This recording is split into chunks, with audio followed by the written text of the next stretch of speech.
2019년 3월까지 했는데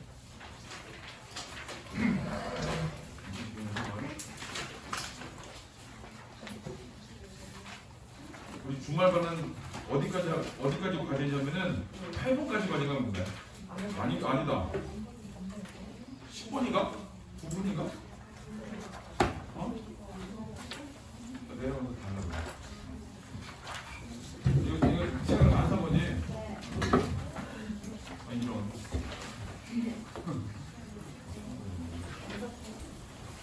돈 없어도 돼, 지금. 다음 달 언제 될 거야?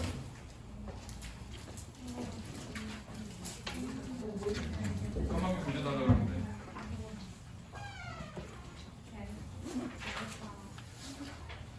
우리 오늘 2015년하고 2016년 할 거고,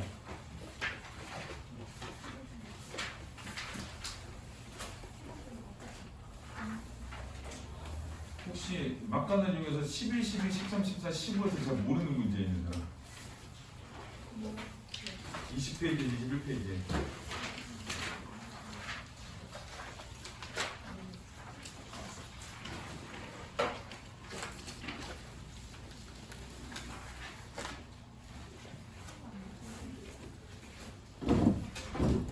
사실 딱 어려운 문제가 있지는 않아요, 여기는.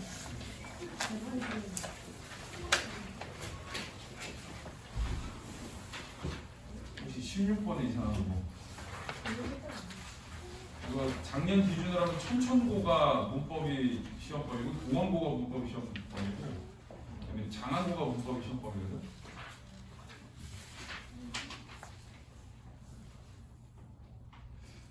없나 보다.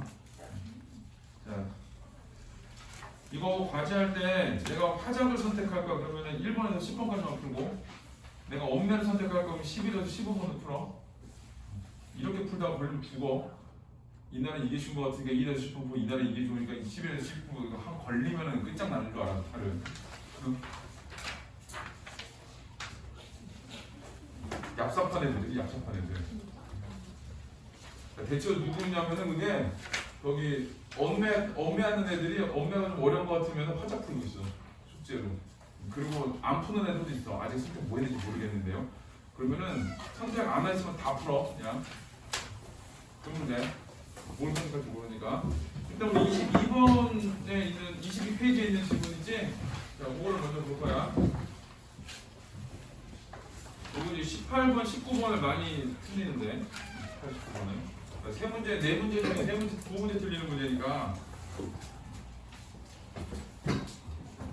자, 가를 볼게요. 하루 중 일을 하거나 여가에 쓸 수 있는 시간은 제한적이다. 소득도 개인에 따라 거둘 수 있는 범위가 제약되어 있다. 그러니까 이제 시간의 제약이 있어. 자, 노동공급의 결정 이론에서는 이렇듯 제약되어 있는 조건 하에서 그러니까 시간이 제약되어 있고 그 다음에 거둘 수 있는 소득의 범위도 있고 그렇게 돼. 자, 개인의 노동공급 결정이 자신의 효용을 극대화하는 방법으로 이루어진다고 설명한다. 이 효용은 만족이야. 효용은 만족. 그러니까 제약되어 있는데 그 중에서 뭐를 극대화하냐? 만족을 극대화하는 거야. 이 이론에서는 여가와 노동이라는 두 가지 선택을 놓고 최적의 조합을 택하는 모형을 제시하고 있다. 그래서 효용을 극대화하는 최적의 조합이야. 효용을 극대화하는 최적의 조합. 노동시간이 늘어날수록 소득도 증가하므로 여가와 노동 간의 선택 문제는 여가와 소득 간의 선택 문제라고 할 수 있다. 그러니까 노동과 여가를 선택을 해. 그거는 노동을 그 소득으로 볼 수 있는 거야. 그래서 소득과 여가 이렇게 봐. 이러한 점에서 노동공급의 결정 모형을 노동여가 선택 모형, 노동여가 소득여가 선택 모형이라고 한다. 이제 가에서 하고 싶은 말은 그 마지막에 있는 그 말이야. 노동, 얘가 소득이지, 얘는 소득이지. 자, 그다음에 여가 선택 모형. 자, 요건데 얘를 왜 하냐? 이거는 효용을 극대화하기 위해서 하는 거야. 효용의 극대화를 위해서 노동과 여가의 선택을 한다라는 거.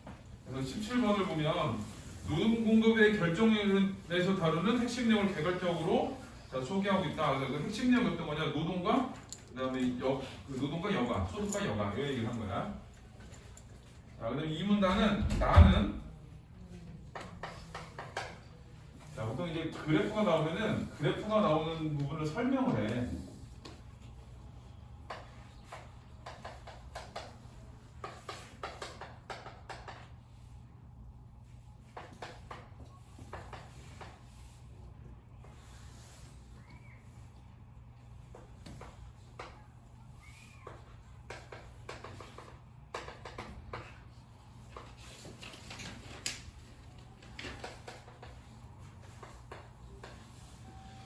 자, 이렇게 쓰면 x축을 여가시간, y축을 소득이라고 하면 여가시간과 소득이 제약되어 있는 범위 내에서 여가시간과 소득을 선택할 수 있는 조합을 연결한 선인 x1, y는 오른쪽에 그림 A와 같이 그릴 수 있다. 그래서 이 소득을 이만큼 맥시멈으로 했을 때의 시간, 이게 이제 이러면은 여가가 빵 되지.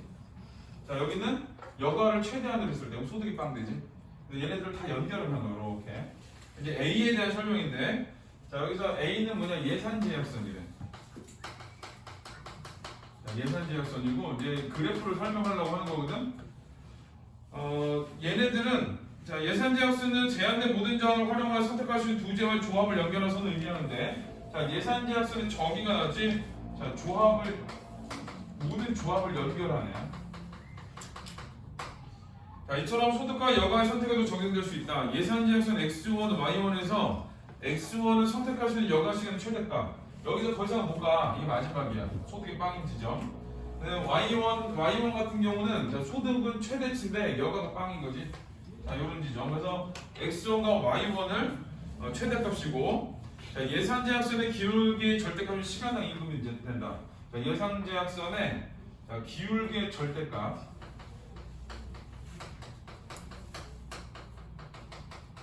자, 절대값은 자, 이거는 시간당 임금이네. 자, 거기 주셔야 돼. 자, 다르게 말하면 이 기울기가 급할수록 그 시간당 임금이 높아진다. 이렇게 되는 거야. 왜냐하면 그리고 여가 시간을 나타내는 x축은 노동 시간에 대한 정보도 알려줄 수 있다. 왜냐하면 총 시간을 여가 아니면 노동에 사용하므로 총 시간에서 여가 시간을 제하면 그 나머지가 노동 시간이 되기 때문이다. 그래서 여기서 이제 총 시간 빼기 여가는 노동 시간이래. 거꾸로 총 시간 빼기 소득은 여가 시간이겠지. 이제 그걸로 알 수 있다는 거고, 뭐 크게 중요한 말은 아니거든. 여기서는 A는 예산제약선이라서 소득과 여가를 조합해서 연결한 선인 거고, 근데 얘의 기울기의 절대값은 시간당 임금인 거고. 자, 요 정도 기억하면 돼. 자, 그래서 17번에 2번 보면 예산제약선의 개념과 함께 다양한 예산제약선의 다양한 변화 현상을 설명하고 있다 하는데, 다양한 변화를 보여주고 있는 건 아니지. 그냥 예에 대한 설명을 하고 있는 거지. 자, 그 다음에 다는 자, 소득 여가 선택 모양에서 선호도는 위의 비와 같이 무차별 곡선으로 나타낼 수 있다. 그럼 B에 대한 설명이거든. B는 무차별 곡선이야. 자, 이거 지금 이 곡선. 자, 이건데 얘는 뭐래? 선호도래. 선호도.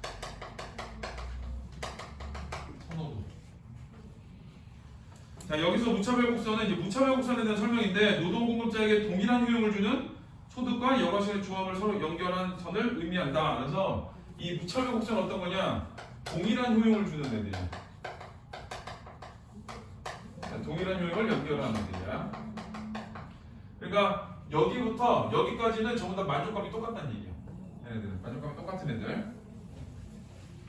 자, 그 다음에 소득 여가 선택 모형에서 무차별 곡선은 원점에서 멀리 위치하고 있을수록 소득 효용과 여가 효용이 높은 점을 나타낸다. 또한 뭐라 그러냐?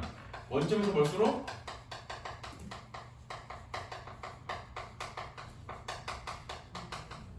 효용은 높아져. 자, 근데 요거는 많이 나오는 거거든. 무차별 곡선하고 요 직선하고 이 결합을 하는 게 많아. 그래 이 경제 지문들이. 그러면 이렇게 돼. 이렇게 됐을 때 얘가 이렇게 되기도 하고 1번, 그다음에 2번처럼 이렇게 되기도 하고 3번처럼 이렇게 접점을 하나 찍고 나가기도 하고 이렇게 되기도 하거든. 얘가 만약에 원점이라고 치면은 이렇게 갈수록 효용이 높아져. 그럼 4개 중에 효용 제일 높은 애는 누구야? 4번이 4번. 근데 얘네는 선택하면 안 돼. 왜냐면은 이 직선이지, 이 직선하고 무조건 접점이 있어야 돼. 그러니까 이 범위를 넘어가야 생기는 효용이 되는 거야. 다르게 말하면은 내가 100만 원을 벌어. 근데 얼마짜리를 사냐? 1200만 원짜리 샤넬백을 사면은 효용은 엄청 높겠지. 근데 못 사지. 왜 못 사? 100만 원밖에 없으니까. 근데 100만 원이 있는데 100만 원짜리 지갑을 샀어. 그럼 내가 살 수 있는 범위에서 최대치를 끌어올린 거지. 그러면 이제 효용이 최고가 되는 거야. 이건 어떤 거냐? 100만 원이 있는데 30만 원짜리 산 거고 이런 거야. 그래서 이렇게 했을 때 효용에 대한 얘기가 나오잖아. 효용에 대한 얘기가 나오면은 여기 있는 요선하고 여기 있는 무차별 곡선이 접하는 지점 안에서 이 효용이 돼야 돼. 그러니까 이 접하지 않고 넘어가는 지점은 선택할 수 없는 지점인 거예요. 얘네들은 선택할 수 있지만 얘가 원점에서 제일 멀지. 얘가 효용이 최고가 되는 거.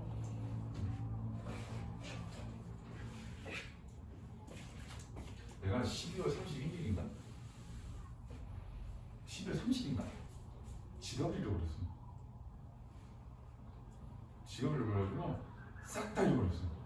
거기는 카드, 내 카드, 엄마 카드, 와이프 카드부터 시작해가지고 주민등록증에다가 밑에 있는 커피테라에 그 10개 찍으면 한 잔 공짜로 주는데 9개 찍혀있는 쿠폰이랑 싹 때려버렸어. 뭐 아파트 키 뭐 다 없어졌어.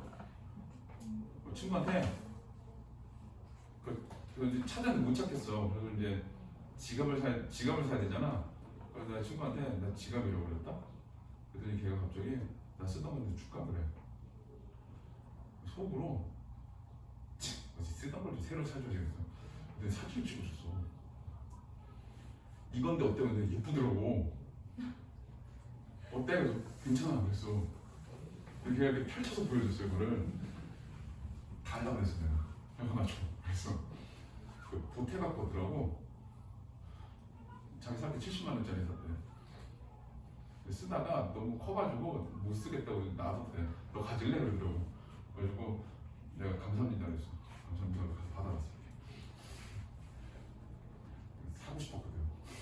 그 브랜드 거를 뭔가를 사고 싶었거든.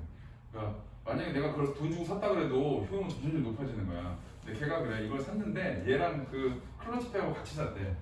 같이 샀는데 걔가 그래. 확실히 비싼 거 사고 이러니까 얘가 이 만족감이 되게 크더라 이런 거였어. 걔는 돈 잘 버는 애야. 그래서 갖고 왔어. 근데 이제 그렇게 비싼 거 사면은 예를 들어 비싼 걸 사면 효용이 높아져. 근데 어디까지 비싼 걸 사야 돼? 내가 벌 수 있는 한도 내에서 비싼 걸 사야 되는 거야. 그 맥시멈으로 가야 되는 거야 그게. 자 이제 요게 이제 그 말이야.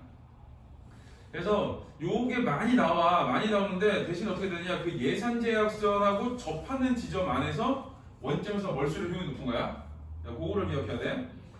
자, 그 다음에 자 B의 각 점에서 접선의 기울기는 자 이제 두 번째는 각 점에서 접선의 기울기가 있는데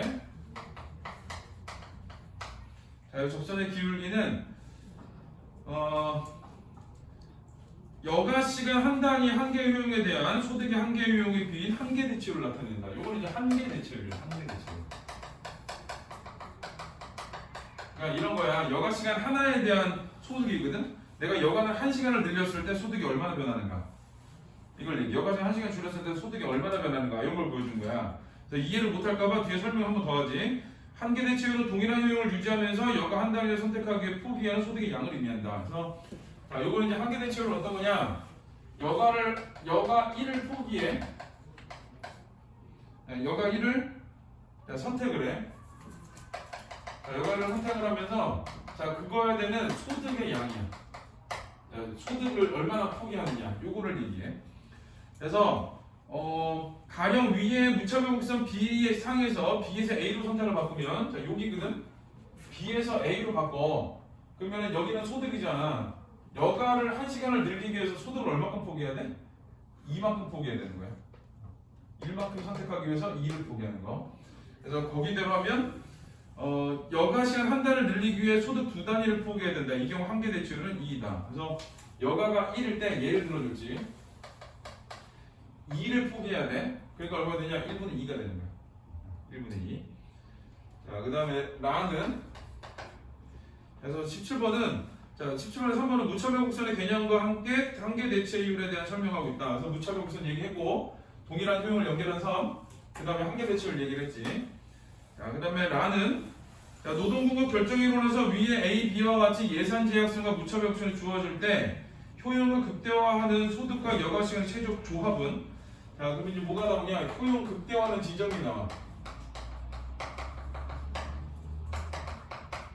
자, 효용 극대화 지점이 나오는데, 자, 여기는 어디냐? 예산 제약성과 무차별 옵션이 접하는 점. 거기 좀 쳐야 돼. 자, 예산 제약성,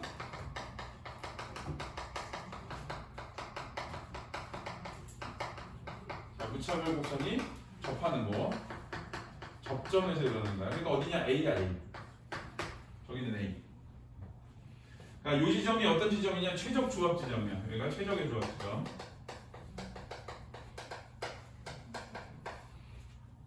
자, 그 다음에 이렇게 잘 찍히고 있어. 자, 그 다음에 즉 A에서 효용을 극대화하는 노동 공급 결정이 이루어질 수 있는 것이다. 그렇다면 시간당 임금이 상승하면 이제 가정을 하는 거야. 자, 그 가정이 어떤 거냐? 시간당 임금 상승이야.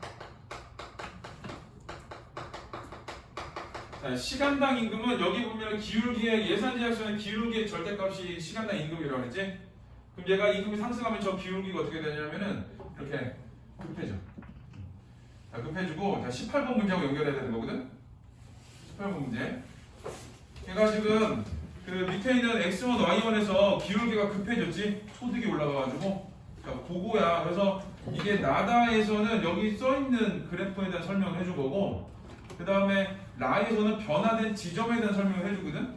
그 변화된 지점에 대한 그래프가 문제에 나와. 항상 똑같은 패턴이야. 기본을 보여주고, 변화된 지점은 문제로 보여주고. 그럼 다시 본문을 갈게요. 자, 노동공급이 어떻게 결정될까? 시간당 임금이 상승하면 예산 제약선의 기울기가 급해진다. 일단은 시간당 임금이 상승하면, 자, 첫 번째는 예산 제약선의 기울기가 급해지고,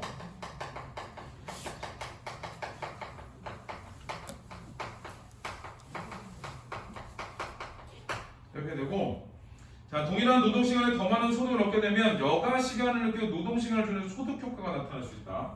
자, 두 번째는 소득 효과가 나타나. 자, 소득 효과에다가 뭐 뇌물 치든 동감을 치든 해야 돼. 자, 이건 어떤 거냐? 자, 여가 시간을 늘리고, 그 다음에 그 소득을 줄여, 노동을 줄여. 자, 왜 그러냐면 여가를 높여도 시간당 임금이 상승했기 때문에 이전만큼 버는 거야. 그러니까 더 노는 거지. 자, 그다음 세 번째는 그런데 시간당 임금 상승은 여가 시간을 줄여 노동 시간을 늘리는 대체 효과가 나타나기도 한다. 이번엔 대체 효과. 자, 대체 효과는 어떠냐? 지금 벌자야. 얘는 지금 시간당 임금 올라갔을 때 벌자라고 해서 여가를 줄이고, 노동은 늘리고. 그러니까 요거 같은 경우는 이제 이전의 소득하고 비슷한 지점을 유지하는 방법이고, 요거 같은 경우는 돈을 더 벌어보자, 요런 게 돼. 자, 그 다음에 이는 소득 효과와 대체 효과 중 어느 것이 더 크게 나타나느냐에 따라 노동 시간을 늘릴 수도 있고 줄일 수도 있음을 의미한다. 그래서 이거는 이제 상황에 따라 변하는 거야. 상황에 따라. 자, 많은 노동 공급의 결정 이론은 노동 시장 어쩌저쩌 않아. 얘는 그냥 그 의의니까. 자, 패스해 볼게요. 자, 18번을 보면, 자, 18번에 거기 그래프가 있지. 자, 여기 있는데 얘가 이렇게 올라갔지. 이렇게 올라갔고, 여기 이제 Y2가 됐어. 그 다음에 여기 있는 접점도, 자, 여기로 이렇게 왔지. 여기 B로 이렇게 오고, 그 다음에 자, 요 지점이 X2라고 하면, 자, 여기 있는 요 지점이 X4고, 뭐 이렇게 접선의 기울기 있고, 그 다음에 요 지점이 X3이고, 그래. 자, 그래서 밑에 읽어보면 위의 그래프는 소득이 Y1에서 Y2로 늘어남에 따라 나타난 예산 제약성과 무차별 곡선의 변화를 나타내는 것이다. 어디가 중요하냐? 소득이 늘어났다가 중요해. 그러니까 요거 그려준 거지. 시간당 임금 상승. 요걸 보여준 거고, 그 다음에 점 A는 예산 제약선 X1, Y1과 무차별 곡선 가의 접점이고, 여기 그 예산 제약선 그 접점, 그 다음에 점 B는 예산 제약선 X1, Y2와 무차별 곡선 나의 접점이다. 그래서 자, 일단 먼저 뭘 생각해 보냐? 여기에서 1로 갔잖아. 그지? 그럼 얘는 지금 이 점이 이렇게 보면 이렇게 갔거든? 얘는 뭐 한 거야? 여가 시간은 줄였지. 여가 시간을 줄였는데 소득은 올라가 있는 상태지. 그래서 지금 이게 얘가 접점이 최적 지점이네. 최적 조합 기준으로 따져 보면은 요거는 A에서 B로 가면 어떻게 되냐? 여가를 줄인 거지. 여가를 줄인 거. 그리고 자, 노동을 늘린 게 되지. 이렇게 돼. 그러니까 쟤는 뭐가 일어난 거냐면 대체 효과가 일어나는 거예요. 대체 효과. 만약에 얘를 만약에 이쪽으로 옮긴다. 그러면은 어떻게 돼? 이쪽은 여가를 늘렸지. 여가를 늘렸고 그 다음에 여가가 늘어나면 노동은 줄어들어. 노동은 줄어드는데 대신에 이 시간과 임금이 상승하면서 이 노동을 적게 했을 때도 일정한 금액은 유지가 되는 거야. 자, 1번 볼게요. 자, 점 A에서 한계 대체율과 시간당 임금이 동일하게 된다. 라고 해서 점 A에서 한계 대체율. 한계 대체율이 뭐냐면 기울기의 절대값이거든. 여기구나. 한계 대체율은 접선의 기울기지. 접선의 기울기. 자, 접선의 기울기인데, 자, 여기잖아. 접선의, 얘가 지금 접한 지점의 기울기잖아. 자, 근데 요 기울기는 또 뭐야? 시간당 임금이지. 그 두 개가 접하는 지점이 맞는 거야. 왜 그러냐? 얘하고의 접점이 한계 대체율인데, 자, 요거의 기울기지. 요거의 기울기가 저거기 때문에, 그 임금이기 때문에 시간당 임금. 그래서 1번 맞고, 자, 점 A보다 B에서 소득 효용과 여가용의 총합이 크다. A보다 B가 크대. 왜 그러냐? 원점에서 멀거든. 그래서 맞고 3번 예산제약선 X1, Y1과 X1, Y2의 기울기 차이. 기울기 차이는 이거는 예산제약선의 기울기 차이거든. 이거지. 예산제약선의 기울기 차이. 시간당 임금의 차이. X4에서 X2를 뺀 값은 대체 효과를. X4에서 X2를 뺀다는 얘기는 자, 요거는 그 X4에서 X2는 요거는 지금 X4를 얘기하는 거야. X4. X4는 어떤 거냐? 이 지금 변화된 지점이거든. 이거 말을 좀 어렵게 써놨는데 A에서 X4로 가냐? A에서 X3으로 가냐의 문제야. 근데 A에서 X4로 가면 어때? 여가 시간이 늘어났지. 여가 시간이 늘어났으면 소득 효과가 돼야지. A에서 B로 갔을 때는 그러니까 X2에서 X3으로 갔을 때는 여가 시간이 줄어드는 거지. 대체 효과. 그리고 두 개 바꿔 쓴 거야. 그래서 답은 4번. 소득의 최대값이 Y1에서 Y2로 높아진 것은 소득과 여가 시간의 선택에 관한 제약 조건에 비해서 왜 그러냐? 소득이 변했기 때문에. 그래서 답은 4번이에요. 자, 19번은 달을 토대로 보기에 빈칸에 들어갈 내용을 추려서 가장 적절한 거. A씨는 여가를 소득보다 선호한다. A는 여가를 선호해. 자, 근데 반면 B씨는 소득을 여가보다 선호한다. B는 소득을 선호해.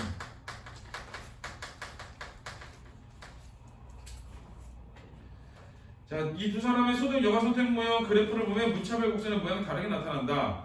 A씨와 B씨의 무차별 곡선상에서 동일하게 소득 3단위와 여가 1단위를 선택한 조합을 나타내는 두 점에서 자, 여기 접선의 기울기거든. 자, 접선의 기울기가 얘네들을 했는데 저 접선의 기울기는 누구를 얘기해? 얘를 얘기하지. 한계 대체율. 자, 얘는 어떠냐면 A씨의 무차별 곡선에서 급하대. A에서 급하대. A가 급함. 그럼 접선의 기울기는 한계 대체율이거든.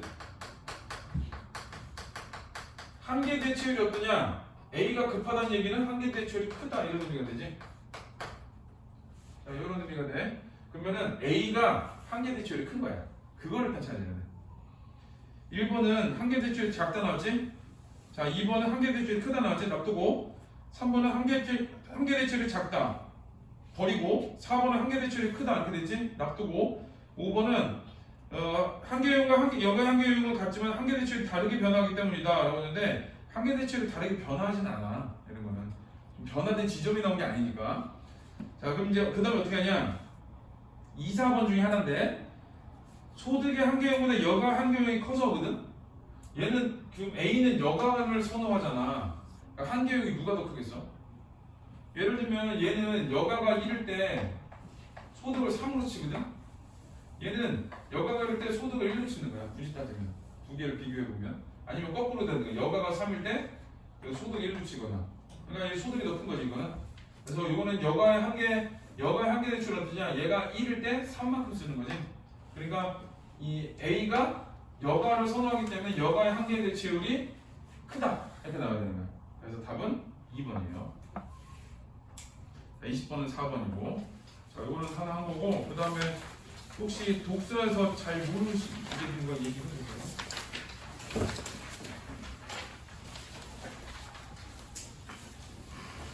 방금 소설로 갈 거거든.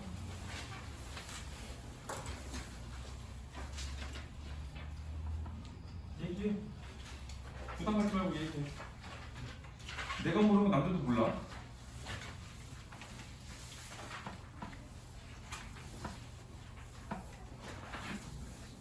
우리 대학교 때 내가 잘 모르겠는 거야. 그래서 끙끙 앓다가 선배한테 얘기를 했어. 이거 모르겠어요. 그랬더니 그 선배가 한마디 했어. 우리가 수석하던 형이거든. 나도 모르겠어. 누가 알까요? 그랬더니 그 편입한 형이 있어서 고대 나와서 그 형 알지 않을까? 그래. 그 형한테 갔어. 형도 아니지 아저씨라고 그러면 우리가 띠동갑이라서. 그래도 형이라고 해야 돼. 형 이거 알아요. 그랬더니 그 형이 나도 잘 모르겠다 그래. 결국 우리까지는 아무도 몰랐어 그거를. 교수님한테 물어봤지 가서. 교수님은 아시더라고. 그래. 내가 모르면 남도 몰라. 그 생각하고 해. 자, 잘 없으면 우리 운영전 하고 운영전. 운영전은 문제가 어렵고 이게 아니라 그냥 작품이 중요해. 작품이 중요해서 요거는 이제 보기도 읽을 것도 아니고. 자, 운영전의 특징은 일단은 첫 번째는 몽유롭게 소설이야. 몽유롭게 소설이 어떤 거냐면은 현실의 인물하고 꿈속 인물하고 동일인이야. 내가 꿈에서 제니하고 결혼을 했어. 내가 꿈속에서 내가 그대로 내가 간 거야. 그리고 제니랑 결혼했어. 그리고 몽유록이야. 근데 몽자루가 있거든. 부모 몽자루인데 내가 BTS B가 된 거야.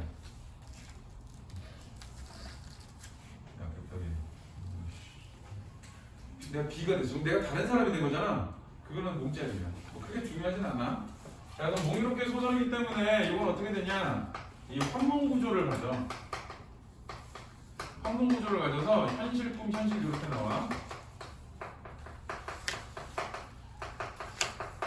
이 꿈속 이야기가 전혀 다른 얘기잖아. 그래서 이 환문 구조는 어떤 구성을 띠냐? 이거는 액자식 구성을 띈다 그래. 이 소설의 특징은 어떤 거냐? 자, 비극적 결말이야. 우리나라 고전 소설은 대부분 한 99%는 굉장히 행복한 결말이거든. 비극적 결말. 그래서 자, 뭐라 그러냐면은 이런 말을 써. 고전 소설의 일반적인 결말 처리 방식과 다르다. 이런 말을 써.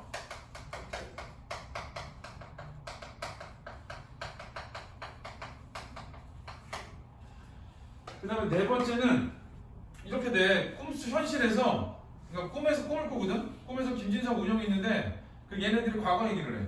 자기가 죽은 이유거든? 살았을 때 얘기를 해. 그래서, 자, 김진사와, 자, 운영의 이야기.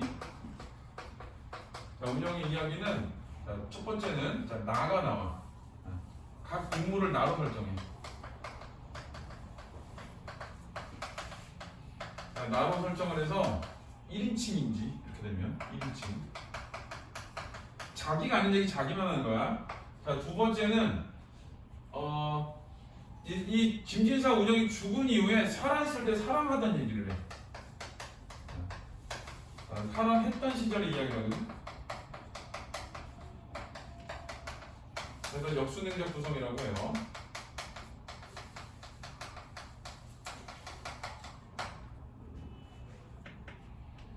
얘네들 이제 신분을 초월한 사랑을 해. 신분을 초월한 사랑. 자유연애가 문제야. 둘이 이렇게 만나가지고 연애를 하는데, 사랑을 하는데, 그 사랑이 궁녀와의 사랑이야. 옛날 궁녀는 그 궁의 주인 거였거든. 그러니까 굳이 따지면 여기서 안평 때문에 여자를 건드린 거야. 예, 그러니까 문제가 되겠지. 그래서 신분을 초월하지 못하였어. 사랑을 하지만. 자, 우리 이제 읽어볼게요. 다 썼으면. 자, 수성목을 찾은 선비 유영은, 자, 유영이 현실의 인물이고 꿈속에서 그러잖아. 현실의 인물이 유영이 꿈속에서도 유영이 돼. 죽은 김진사 운영을 만나 그들의 이야기를 듣는다. 안평대원의 궁녀의 운영은 김진사 사랑에 빠진다. 자, 안평대군의 국립 운영 김진사 사랑에 빠진다고는 금지된 사랑이야. 신분을 초월한 사랑이고. 자, 얘네들은 신분을 초월한 사랑. 자, 그렇지만 이거는 금지된 사랑이야. 대군의 여자거든. 그러니까 이게 뭐가 되는 거는 장애물이 되는 거야. 이 신분을 초월한 사람, 금지된 사람, 이게 장애물이 돼, 장애물.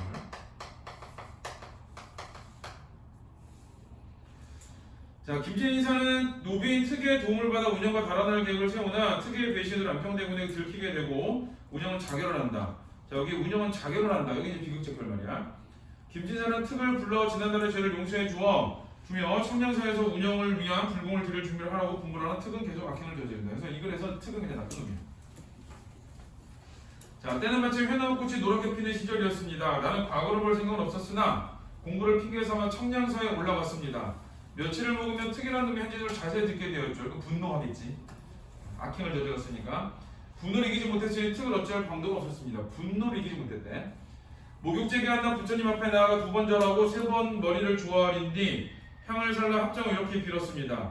운영이 죽을 당시 했던 약속이 너무도 서글퍼 참아 버릴 수 없었나이다. 그래서 특이라는 종놈을 하고 정성을 다해 불공을 드리게 하고 하여 명복을 빌려 했습니다. 그랬건만 지금 이 종놈이 부처님께 빌던 말을 들으니 폐악이 극심하여 운영의 마지막 수업마저 모두 물거품이 되고 말았습니다. 이건 특에 대한 원망이야. 이 때문에 제가 감히 비나이다. 이제 김진사의 소망이야. 부처님 운영을 다시 사람에게 주옵소서. 요게 이제 소망의 첫 번째. 자, 부처님 운영과 제가 다음 생에서 이 같은 원통함을 면하게 해주옵소서. 부처님 특이한 종놈의 목숨을 끊고 새로 만든 칼을 씌워 지옥에 가두어 주옵소서. 그래서 특에 대한 저주가 거지. 두 번째 소망. 첫 번째는 운영을 다시 살려서 나랑 인연을 맺게 해달라. 두 번째는 특을 죽여달라. 이런 두 가지 소망을 드러냈어. 자, 부처님께서 이렇게 해주신다면 운영은 12층 금탑을 세우고 저는 큰 절을 세 곳에 세워 부처님 은혜 보답하겠나이다. 그래서 여기서는 김진사가 부처님한테 그 기도를 하는 거지. 두 가지로 운영을 다시 살려주세요. 특을 죽여주세요. 이렇게 기도를 마치고 일어서서 100번 절하며 머리를 땅에 조아리고 나왔습니다. 일에 대해 특은 우물에 빠져 죽었습니다. 그 뒤로 나는 세상사에 뜻이 없어 몸을 깨끗이 씻고 새 옷으로 갈아입은 다음 조용한 방에 누웠습니다. 나흘 동안 먹지 않다가 한번 장탄식을 하고는 마침내 일어나지 못했습니다. 죽었다는 얘기야. 그래서 운영도 자결해서 죽고 김진사도 이런 식으로 해서 식음을 정패해서 죽었다. 이렇게 돼. 비극적 결말. 적기를 맞추고 구슬로 왔다. 두 사람은 마주보고 슬피 울었는데 울음을 그치지 못했다. 유영이 위로의 말을 건넸다. 두 분이 다시 만나셨으니 소원을 이루는 셈이요. 원수 같은 종놈이 이미 죽었으니 분도 풀렸을 터인데 어찌 그리도 하염없이 비통하십니까? 이 물어보고 싶은 건 이거야. 어찌 그리도 하염없이 비통하십니까? 이게 하고 싶은 말. 왜 이렇게 슬퍼해? 그래서 다시 인간 세상에 나지 못한 것을 한시로하는 겁니까? 나름의 답을 찾은 거야. 인간 세상에 다시 못난 것 때문에 슬픈 거야? 라고 했더니 자, 김진사가 곧 눈물을 거두고 감사의 뜻을 표하며 이렇게 말했다. 우리 두 사람 모두 원한을 품고 죽었기에 염라대원 우리가 죄 없이 죽은 것을 가련히 여겨 인간 세상에 다시 태어나게 하였습니다. 그러나 지하의 즐거움은 인간 세계보다 덜하지 않거나 하물며 천상의 즐거움을 말하지 못하겠습니까? 그러니까 지하도 인간 세상보다 즐거운데 우린 천상 사람이 얼마나 즐겁겠니? 이 얘기는 다시 말하면 뭐냐, 위에 있는 인간 세상에 나지 못한 것을 한스러워하는 겁니까? 이거에 대한 답이야. 아니라는 거야. 다만 오늘 밤 슬퍼하는 것은 이제 진짜 슬픈 이유가 나오지. 다른 이유에서입니다. 대군이 몰락하여 수성궁에 주인이 없어지자 새들은 슬피 울고 사람들의 발걸도 끊어졌으니 이것만 해도 참으로 슬픈 일이지요. 게다가 새로 전쟁을 겪은 뒤 화려하던 집은 잿더미가 되고 고운 담력 무너져 내려 오직 성돌의 꽃과 뜬하게 풀만 우거져 있습니다. 그러니까 전란으로 폐허가 되었다 이런 뜻이거든. 이런 건 뭐냐, 잘 나가던 수성궁에 있던 사람, 수성궁, 그다음에 수성궁이 그다음에 그 안에 주인이 전란이 일어나고 난 다음에 전부 다 사라지고 없어졌다 이런 뜻이야. 그래서 이게 슬퍼하는 이유야. 얘네들이 슬퍼하는 이유는 뭐 전란이든 시간이 지나서건 그냥 있던 곳이 전부 사라졌기 때문이야. 자, 그런 걸 뭐라 그러냐, 무상감이라고 해요. 무상감. 그렇게 잘 나가던 사람들, 잘 나가던 어떤 공간, 그런 것들이 이런 식으로 그냥 끝나버리는구나 라고 생각한 거야.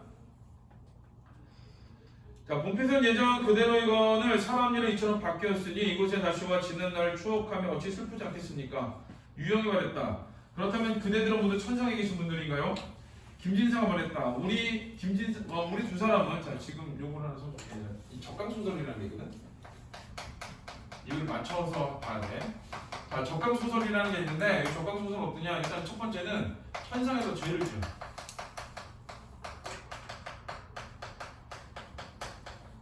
그럼 얘네가 이제 어떻게 되냐? 인간계로 적강이. 그 다음에 뭐라냐? 죄를 지었잖아. 죄의 대가를 받아야 돼. 자, 죄의 대가로 요거. 자, 죄의 대가로 시련을 겪고. 자, 그러다 이제 두 가지가 생기거든. 자, 네 번째는 둘 중에 하나야. 천상으로 복귀하든가 아니면은 자, 지상에서 자, 행복한 결말을 받든가 둘 중에 하나여야 돼. 잘 먹고 잘 살았다 이렇게 나오거든. 숙현전 같은 거 보면 그런 거 나와. 숙형이 죄를 지어가지고 이선은 같이 내려오거든. 근데 숙형의 죄가 크니까 숙형은 실현을 당해. 근데 이선은 잘 먹고 잘 살아. 왜 걔는 잘 먹고 잘 사냐 그랬더니 죄를 지은 거는 숙형이고 이선은 그냥 따라 내려오기 때문에 걔는 벌을 할 필요가 없다 이런 말을 해. 그래서 근데 여기 같은 경우는 그게 아니야. 자, 읽어볼게. 맞추면서 읽어야 돼. 그러던 어느 날 상제께서 태천궁에 납치어 내게 동산의 과실을 따오는 명을 내리셨습니다. 나는 방도와 경실과 금년자를 많이 따서 사설의 운영에 몇 개를 주었다가 발각되고 말았습니다. 이게 이제 누구냐? 김진사의 죄지.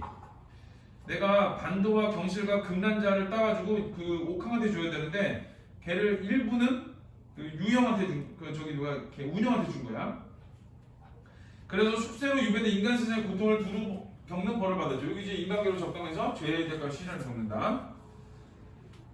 이제는 옥황상제께서 죄를 용서하셔서 다시 삼천궁에 올라 상중의 때 시중을 들고 있습니다. 여기는 천상복귀한 거지. 천상복귀. 그러다가 때때로 회오리 바람 수레를 타고 내려와 속세에서 예전에 누던 곳을 찾아보곤 한답니다. 그래서 천상에서 잘 지내고 있다가 가끔 한 번씩 이 속세를 내려와. 근데 오늘 속세를 내려왔는데 이 무상감이 느껴질 정도로 내가 있던 곳이 전부 다 무너져 버린 거야. 그래서 이제 슬픈 거야. 자, 이윽고 눈물을 뿌리며 유영의 손을 잡고 말했다. 바닷물이 마르고 바위가 문드러져도 이 사랑의 감정은 사라지지 않을 것이요 천지가 다 해도 이 안은 사그러지지 않을 것입니다. 오늘 밤 그대와 만나 이렇게 회포를 풀었으니 전생에 인연이 없었더라면 어찌 이런 일이 있겠습니까? 엎드려 바라건대 선생을 저희가 쓰기로 수습하시어 영원히 전해주시기를 바랍니다. 이게 이제 소모원이야. 그러니까 굳이 따지면 유형을 꿈속으로 이끈 이유지. 우리의 이야기를 세상에 전해줘. 그래야 경명스러운 사람의 입에 헛되이 전해져 우스갯거리가 되지 않도록 해주시면 참으로 고맙겠습니다. 그래서 A는 유형의 당부야. 우리의 사랑 이야기를 전해줘. 김진사가 추하의 운영에게 몸을 기대어 절반편을 읊었다. 궁중에 꽃지고 재비나는데 봄빛은 예전 같대 주인은 가는데 없네. 그래서 그 둘은 인간사와 앞부분은 자연사지. 자연과 인간의 대비를 하는 거야. 나라고 인간의 대비를 해서 누구를 그냥 인간을 강조한 거야. 한밤에 달빛 이리도 서늘하여 버드나무와 가변한 게 푸른 우이는 같네. 푸른 신선의 우이 같네라고 했지. 그래서 여기서는 한밤에 달빛이 서늘해서 버드나무와 가변한 게 푸른 우이 같네. 신선의 옷 같네라고 해서 풍경에서 한 거야 이거는. 자, 운영이 이어서 읊조렸다. 예쁜건의 버드나무와 꽃은 새봄을 띄었고 천년의 옷은 자주 꿈에 보이네. 오늘 밤 놀러와 예차치 찾더니 오늘 밤 와서 내가 옛날 모습을 봤더니 눈물이 수건을 적시면 금치 못하겠네 라고 해서 슬프다, 무상하다 이렇게 되는 거야. 자, 얘네들이 내는 뭐냐? 인간사가 몰락한 것에 대한 슬픔을 드러낸 거야. 두 시의 공통점. 자, 이 시의 주제는 자, 그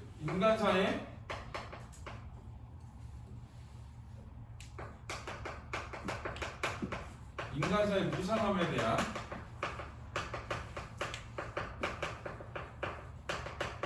슬픔이 있다는 거. 자, 이거를 드러내는 거야.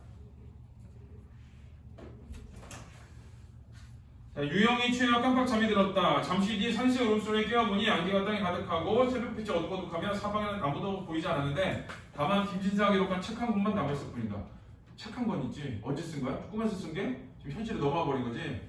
그래서 거기 있는 책 한 권. 자, 이거는 뭐 어떤 거냐? 현실과 꿈속에서 쓴 게 현실에 그대로 넘어왔어.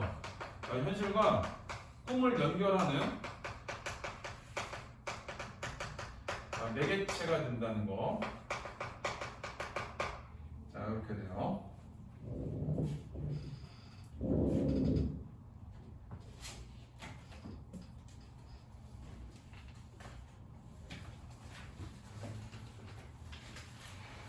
이거 32번을 많이 틀거든?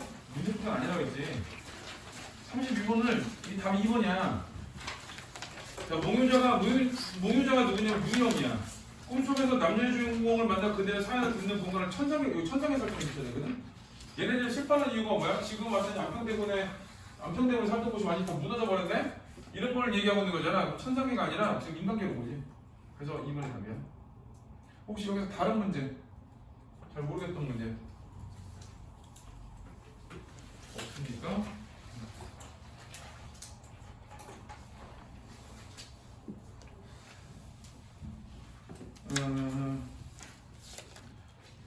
자, 어떤 거를 보냐? 자, 우리 현대시를 볼게요. 38에서 40번. 이 추천사는 워낙 유명한 작품이라 읽고 넘어갈 거고.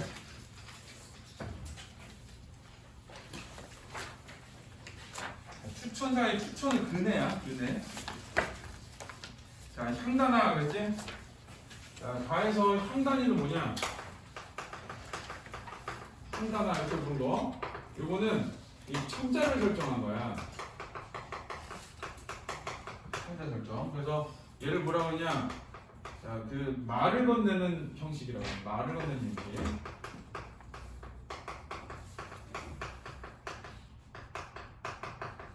말을 건네는 형식. 이 말을 건네는 형식의 그 크게는 세 가지인데, 첫 번째는 청자가 드러나야 되고, 두 번째는 2인칭을 염두에 두는 명령문이나 청유문이어야 돼. 여기는 2인칭을 단지 얘기하는 거거든, 너한테. 세 번째는 상대 높임인데, 자, 상대 높임에는 이 대상이 시 속에 있어서 그래. 그러니까 시는 기본적으로 일반적인 사람들한테 절대 존댓말 하지 않아. 다 우리가 진짜 미친 줄 알아. 근데 존댓말을 왜 하냐? 그 안에 시 안에서 듣고 있는 누군가를 설정해 놓고 그 사람한테 존댓말을 하는 거야. 그래서 이 말을 건네는 형식의 대표적인 세 가지야. 그 중에 두 가지가 많이 나와. 청자가 들어가는 거, 명령문.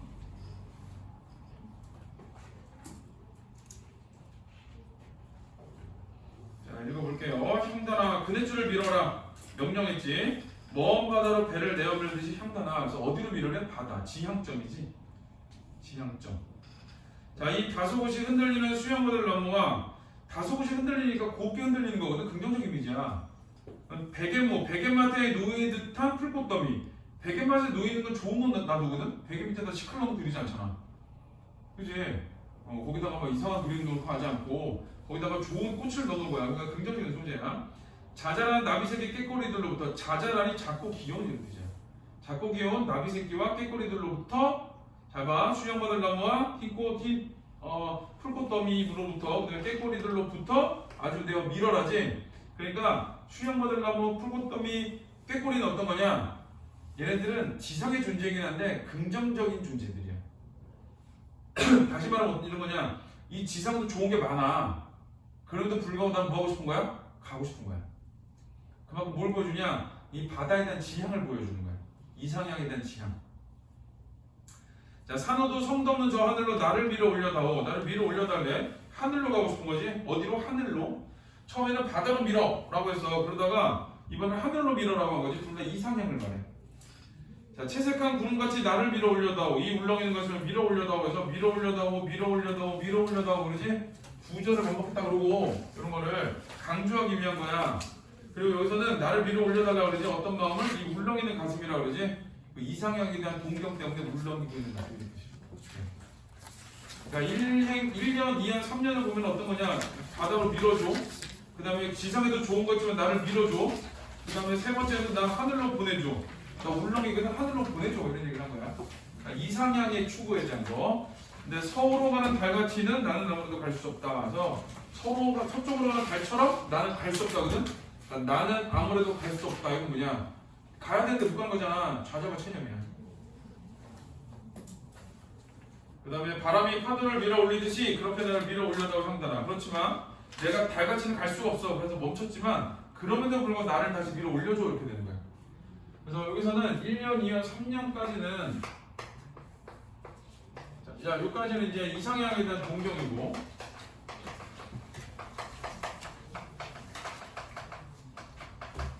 자, 그다음 4년에서는 현실을 이식함으로 해서 체념을 합니다. 그 다음에 5년에서는 다시 동경하는 거 있어요. 그래서 이 글의 주제는 뭐냐? 이상향의 동경과 좌절 이런 건데 이상향의 동경이 더 커. 이상향의 동경. 자, 이게 이제 주제.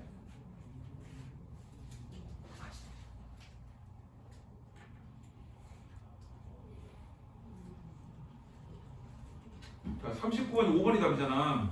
자, 왜 5번이 답이냐면은 향단을 읽을 때 체념적어조로 낭송한다 그랬거든. 근데 밀어 올려놓는 뭐야? 의지지. 의지를 드렸는데 갑자기 체념적어조가 나오면 안 되지. 그래서 틀렸어. 자, 이제 복교원의 느티나무로부터를 볼게요. 자, 40번을 보면은 나는 나무로 상징되는 식물적 이미지를 인간적 이미지로 치환하는 상상력을 보여주고 있다. 이러한 상상력 동안에 자연과의 교감 불추고 자연물의 내재는 원리 발견 불추고 그 다음에 인간과 자연 포괄 불추고 이를 통해 화자는 자기를 긍정하고 타자를 포용하는 삶을 이어나갈 기반이 마련되어 있음을 보여주고 있다. 그래서 어떤 거냐? 자기를 긍정하고 타자를 포용하는 삶. 내가 긍정적으로 보는 거야, 나 스스로를. 그리고 나는 남을 포용할 수 있어 이런 말 하는 거야. 자, A는 푸른 수액을 빨며 매미 울음꽃 피우는 한낮이면 꿈에 젖은 듯 반쯤을 졸고 있는 느티나무. 울퉁불퉁 뿌리 나무의 발등이 울퉁불퉁하대. 곱지 않은 거고 의인법이야. 발등이라고 했으니까. 자, 혹은 발가락이 땅 위로 붉어져 나왔다. 이 흙이 뿌리를 덮지 못한 거지. 어떤 척박한 환경에 있다 그 뜻이야. 자, 군데군데 굳은 살에 옹이가 박혔다. 먼 길 걸어왔다는 뜻이라. 그래서 먼 길 걸어왔다는 뜻이라. 그 말이 중요해. 그래서 먼 길을 걸어왔다. 이건 어떤 거냐? 그동안 자, 고난과 실현의 삶을 살았다는 걸 보여줘. 고난과 실현의 삶을 살았다.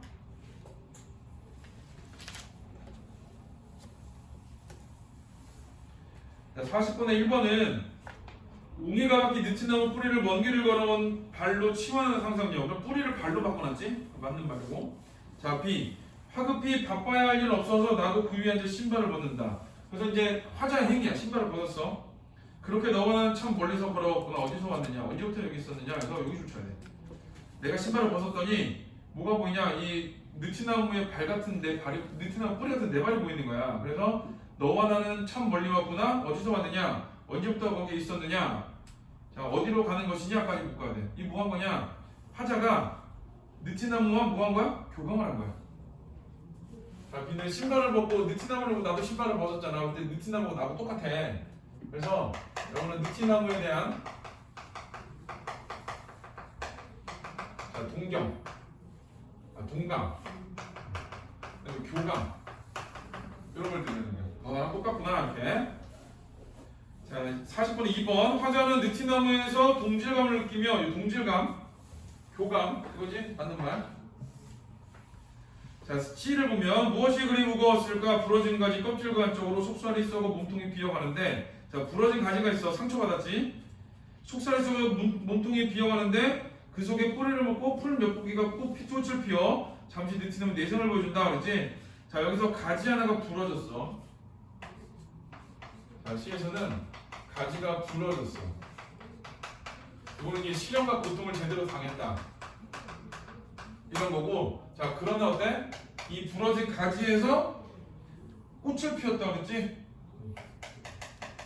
자, 꽃을 피웠어.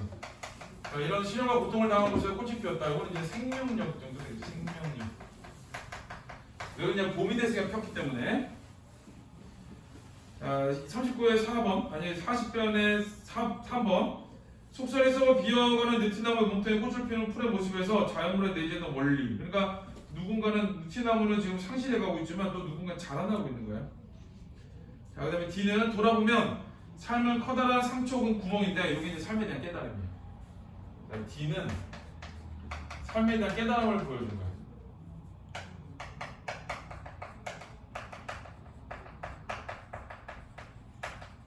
어떤 거냐? 삶이라는 거는 상처와 구멍이다. 라는 거.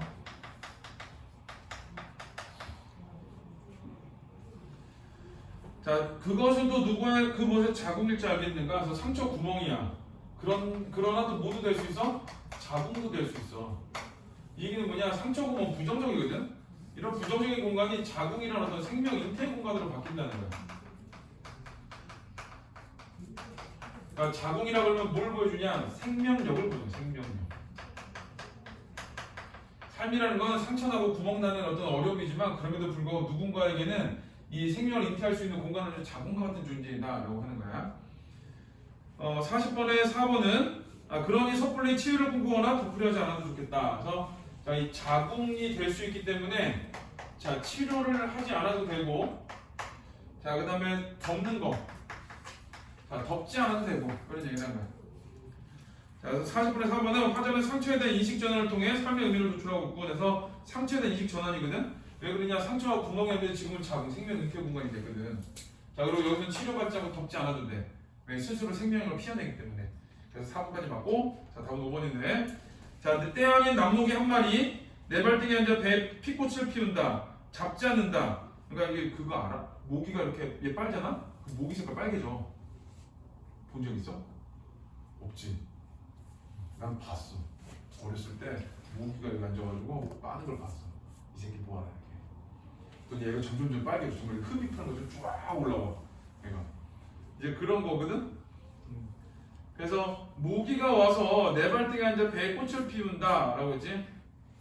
배에 피꽃을 피운다니 모기가 내 발등에 앉아가지고 지금 피 빨아먹고 있어. 근데 그걸 보면서 뭐라고 하냐? 잡지 않는다. 남은 길이 조금 덜 외로우리라. 다시 신발끈을 맨다라고 해서 자, 이 잡지 않는다라는 건 내 피를 빨아서 결국 모기를 살리겠다는 거거든. 그래서 위에도 보면은 비록 상처와 구멍이 나지만 그곳은 어떤 생명을 잉태할 수 있는 자궁이 될 수 있는 공간이야. 이런 말을 해서 자, 그래서 마지막에 그 행위를 보여주는 거야. 모기가 앉아서도 나는 얘를 잡지 않아. 살려줘야 된다고 생각을 하는 거야. 남은 길이 조금 덜 외로우리라 다시 신발끈을 맨다. 라고 했지. 자, 5번은 40번에 5번. 화자는 조금은 덜 외로우리란 자기 긍정을 토대로 여기까지 괜찮지? 자연에 대한 경외감을 표현하고 있군 그랬는데 자연에 대한 경외감 얘가 지금 내가 그 일을 보면 자연을 어떤 공경의 대상으로 바라보는 건 아니지. 내가 이렇게 할 거야 라는 거지. 그래서 나의 모습을 보여준 거지 이게 자연에 대한 경외감을 보여주고 있는 건 아니야. 그래서 40번은 5번이 답이에요. 자, 그 다음에 지문이 이제 그 아버지의 땅인데 얘가 좀 중요해.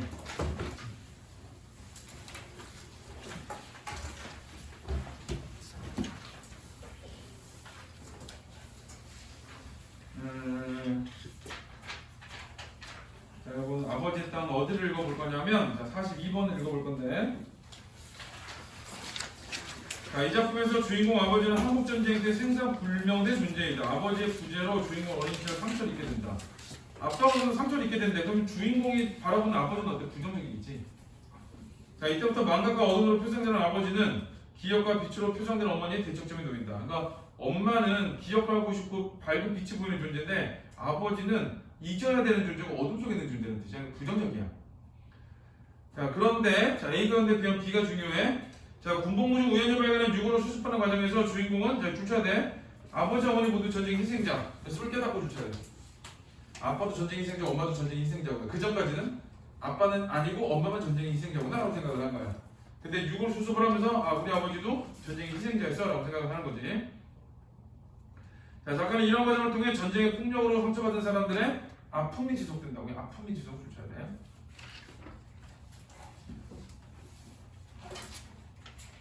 자, 읽어볼게요. 자, 노인은 고개를 숙인 채 뼈조각에 묻은 흙을 정성스레 닦아내고 있었다. 무슨 귀한 물건 마냥 서두른 기색도 없이 신중히 손질하고 있는 노인의 자그마한 채로 우리는 둘러서서 지켜보았다. 그러니까 노인은 어떤 사람이냐면은 이 죽은 자에 대해서 예를 갖추는 사람이야. 그래서 여기 정성스럽게 닦아내고 막 이러는 거야. 한동안 입을 다물었고 나는 흙에 적셔진 노인의 손끝이 가볍게 떨리고 있음을 깨달았다. 땅속에 누운 사람의 잠을 살아있는 사람이 깨워서 내겠어. 또 그럴 수 없는 법이고 원통한 덕신이 죽어서라도 눈이 편히 눈 감아지 그것이 산 사람의 도리요 하긴 이렇게 불편한 꼴로 묶여 있었으니 그 자민을 오죽했을까 만드는 데서 원통한 넋이야. 원통한 넋이기 때문에 잘 잘 수 있도록 해줘야 돼. 근데 또 하나는 뭐냐 불편한 꼴로 묶여 있었대. 자 거기 불편한 꼴로 묶여 있었다 그러잖아요. 자, 그 의미를 찾아야 돼. 자, 노인은 어느 틈에 꼬시는 듯한 말투로 혼자 중얼거리고 있었다. 두개골과 다리뼈를 꼼꼼히 문질러 닦인 뒤 노인은 몸통뼈에 묶인 줄을 풀어내기 시작했다. 완강하게 묶인 매듭은 마침내 노인의 손끝에서 풀려졌다. 금방이라도 쩔컥쩔컥 실수를 낼 듯한 철사줄은 싱싱하게 살아있었다. 살을 녹이고 뼈까지도 녹슬게 만든 그 오랜 시간과 땅 밑의 어둠을 끝끝내 견뎌내고 그렇듯 시퍼렇게 되살아나오는 그것에 놀라운 끈질김과 냉혹성이 언뜻 소름 끼치는 무성을 느끼게 했다라고 요 문단에서는 시신에 묶이는 철사줄을 풀었고 그 철사줄에 대한 설명을 하고 있는 거야. 얘는 살을 녹이고 뼈까지 녹슬게 만들었는데 여전히 그대로 남아있어. 그래서 걔의 이미지는 어떠냐? 끈질김과 냉혹성을 가지고 있는 거야. 그래서 이 철사라는 거는 이 끈질김과 냉혹성을 가진 존재인데 앞에서 이야기는 전쟁에 대한 이야기라고 했잖아. 전쟁에 대한 얘기이기 때문에 이거는 끈질김과 냉혹성은 어떤 거냐? 어떤 전쟁의 상처가 이렇게 끈질김과 냉혹성을 가지고 있다고 보는 거야. 보기하고 연결하면. 자, 보기에서 마지막에 뭐라고 하냐면 42번에 이런 과정을 통해 전쟁의 폭력으로 상처받은 사람들의 아픔이 지속되고 있음을 보여준다라고 했지. 그러니까 아픔이 여전히 유지되고 있는 거, 끈질김과 냉혹성, 이걸 보여주는 거야. 노인은 손목과 팔의 무기 결박까지 마저 풀어낸 다음 허리를 펴고 일어서더니 줄묶음을 들고 저만치 걸어나갔다. 그가 허공을 향해 그것을 멀리 내던지는 순간, 야 끊어봐 거기서. 아재 왔을 거니까. 갑자기 얘기가 바뀌어요. 엄마 얘기로. 자, 나는 까닭 모르게 마당가에서 하늘을 쳐다보며 서 있는 어머니의 가녀한 목줄기와 그녀가 아침마다 수건이 떠서 올리고 나던 하얀 물사발이 눈앞에 떠올랐다 쓰러져 버리는 것이었다. 시신을 수습하는 과정에서 엄마의 모습이 떠올랐다 사라졌어. 자, 근데 나는 담배를 피워 물었다. 여기는 다시 현재로 온 거야. 멀리 메아마른 초겨울산의 야산이 헐벗은 등을 까내놓고 죽은 듯이 엎드려 있었다. 사위 주인은 온통 잿빛의 풍경이었다. 핑 현기증이 일었다. 그러니까 지금 이 사람은 유골을 수습하고 엄마 생각 잠깐 했다가 또 담배를 피우는데 핑 현기증이 일어난 거야. 그러면서 이 비부터 또 과거 얘기를 해. 광주리를 머리에 어머니가 모래밭을 걸어오고 있었다. 돌돌거리며 흐르는 물소리를 거슬러 강변 모래밭을 어머니가 혼자 저만치서 다가오고 있었다. 모래밭은 하얗게 햇살을 되받았으며 은빛으로 반짝였다. 이건 배경묘사고. 허리띠를 질끈 동인 어머니의 치마자를 흔들기며 바람길을 흔들리고 있었다. 그러니까 엄마의 환영이 보인 거야. 환영이 보였는데, 자, 나는 햇살에 눈부신 부신 눈을 가늘게 오므리고 줄고 그녀를 지켜보고 있었다. 그때였다. 꿈속에서처럼 나는 그녀의 뒤를 바짝 따라오고 있는 한 사내의 환영을 보였다. 이 한 사내가 누구냐? 아버지야. 그러니까 이 엄마의 어떤 모습 속에 아버지가 계속 떠오르게 돼 있는 거야. 그 다음에 그건 아버지였다. 언젠가 어머니의 낡은 반다지 깊숙한 옷가지 밑에 숨겨져 있던 액자 속에 학생복 차림으로 서 있던 그대로 그건 영락없는 그 사내였다. 나를 어머니의 뱃속에 남겨놓은 채 어느 바람이 몹시 부는 날 밤 산길을 타고 지리산인가 어디로 황황히 떠나버렸다는 그 사내. 아빠에 대한 정보 제공이야. 지리산으로 갔다는 말 나오지 않은 빨치산이야. 자, 그거는 패턴이가 기억을 해. 지리산 가서 빨치산이야. 전쟁 중에 사라졌어. 공산당이야. 알았지? 그렇게 매칭하는 거야.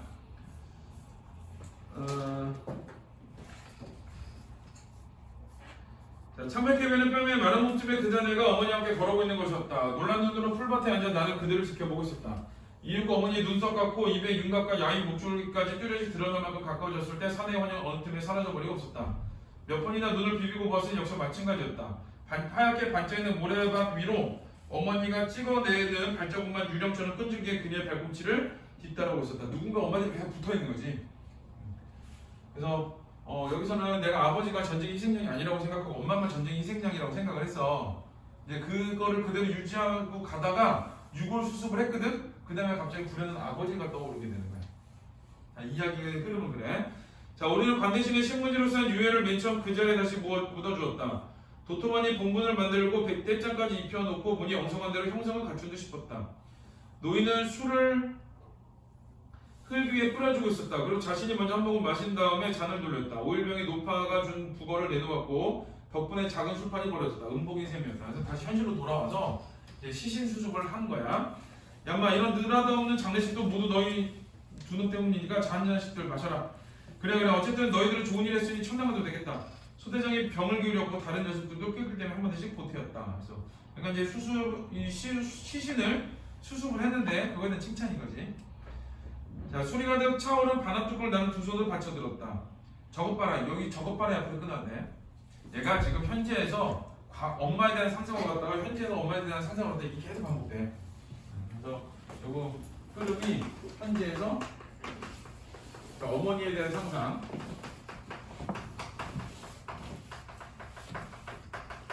자, 이게 계속 왔다 갔다 하는 거야. 왔다 갔다. 그래서 자, 거기 그 아까 끊으라고 한 지점들 있지. 그런 애들 다 그런 애들이야. 자, 저것 봐라. 날쌘들도 때가 되면 돌아올 줄 아는 법이다. 어머니가 말했다. 저만치 왜 산에가 서 있었다. 가슴과 팔목에 철사줄을 동여맨 채 산의 이쪽을 응시하며 구부정하게 서 있었다. 어머니의 환영을 받지. 잘 생각해봐. 엄마의 환영을 받어. 처음에. 그 다음에 엄마하고 어떤 사내의 환영을 받지. 그치? 이번에 뭘 봤어? 어떤 사내가 철사줄을 묶고 있는 걸 봤지? 점점 누가 등장하고 있는 거야? 아버지가 등장하고 있는 거지. 근데 아버지가 등장하는 마지막 모습은 어때? 철사줄을 동여매는 사내야. 자, 그 다음에 가슴과 팔목에 철사줄을 동여맨 채 산의 이쪽을 응시하며 구부정하게 서 있었다. 횡하니 열리는 그 산의 눈은 잔뜩 겁에 질려 있는 채로였다. 총성이 울렸고 그는 허물어진 앞으로 고꾸라지고 있었다. 불현듯 시야가 무겁게 부옇게 흐려왔다. 울었다는 뜻이야. 아버지는 지금 어디에 쓰러져 누워있을 것인가? 거기 줄쳐야 아버지는 지금 어디에 쓰러져 누워있을 것인가? 자, 해마다 머리맡에 무성한 수포쟁이와 엉겅퀴꽃을 지천으로 피워내며 이제 아버지는 어느 버려진 밖고랑 여기 줄쳐야 이제 아버지는 어느 버려진 밖고랑 어느 응달진 상기색에 무덤도 묘비도 없이 홀로 잠들어 있을 것인가? 라고 되지. 아버지의 시신은 어디서 버려졌을까? 이런 얘기를 하는 거야. 그래서 지금 아버지에 대한 걱정을 하고 있는 거야. 처음에는 엄마만 봤어. 두 번째는 아빠만 봤는데 그 아빠는 그렇게 긍정적인 사람이 아니야. 그 다음에 이번에는 아버지를 봤는데 아버지가 아버지가 그 철사줄에 묶여있는 모습을 본 거야. 그래서 철사줄에 묶여있는 아버지를 봤다라는 거는 아버지가 전쟁의 희생자였다는 걸 깨닫게 된 거야. 그래서 지금 줄치됐지? 자, 밑에 줄치인데 지금 어디에 쓰러져 누워있을 것인가? 어느 응단지 산기슭에 무덤도 묘비도 없이 홀로 잠들어 있을 것인가? 라고 해서 그 두 부분은 어떤 거냐? 자, 아버지도 자, 전쟁의 희생자였다는 거를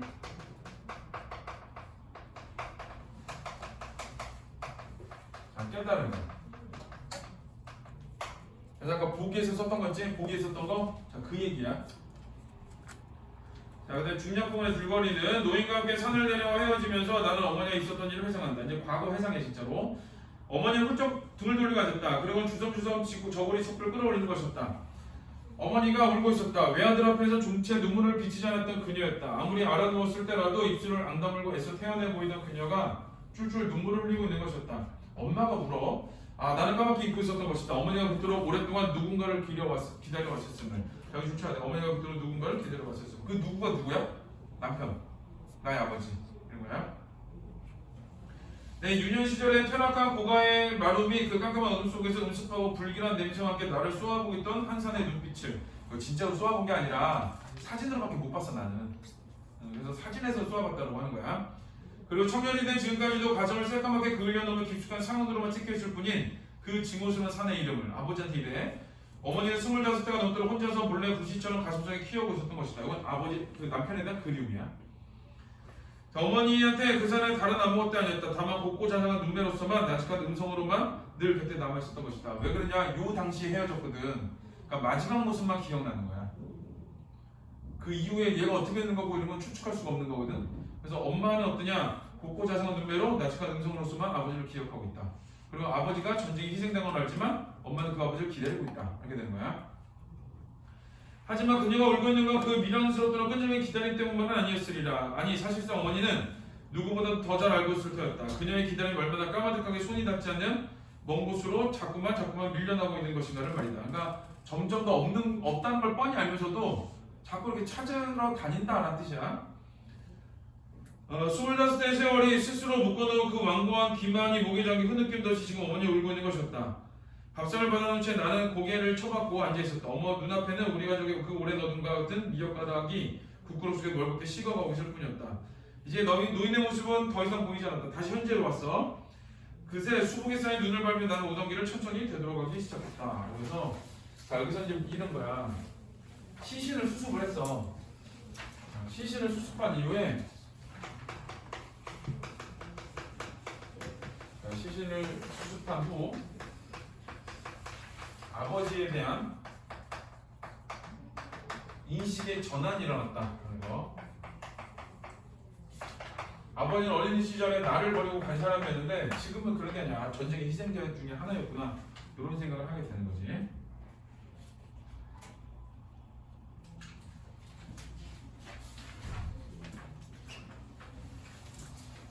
자, 40일에 1번이 답인데 이거 1인칭 주인공 시점이라고 해. 1인칭 주인공 시점에 특히 어려운 문제야. 자, 42번은 자, 2번이 된 주인공이 유해를 수습하는 현기증을 느낀 것은 불현듯 막았던 이미 아버지를 곱고 자상한 눈매, 나직한 음성을 기억해냈기 때문. 이 곱고 자상한 눈매랑 나직한 음성을 기억하는 건 누구야? 엄마죠, 엄마. 그래서 2번이 틀린 거야. 자, 43은 요거는 문제는 간단한데 중요한 말이 인간에. 그래서 노인은 어떤 사람이냐? 그 북한군이든 남한군이든 죽으면 불쌍히 여기는 인간애를 가진 사람. 그렇게 되는 거야. 인간애. 43은 3번이고, 자, 45는 2번이에요. 자, 이거는 이제 사건이 일어나는 순서인데, 밥상에서 미역국이 식어가는 장면은 과거라고 얘기하지. 그러니까 1번은 가장 뒤에 오는 거 있는데, 자, 일어나는 순서대로.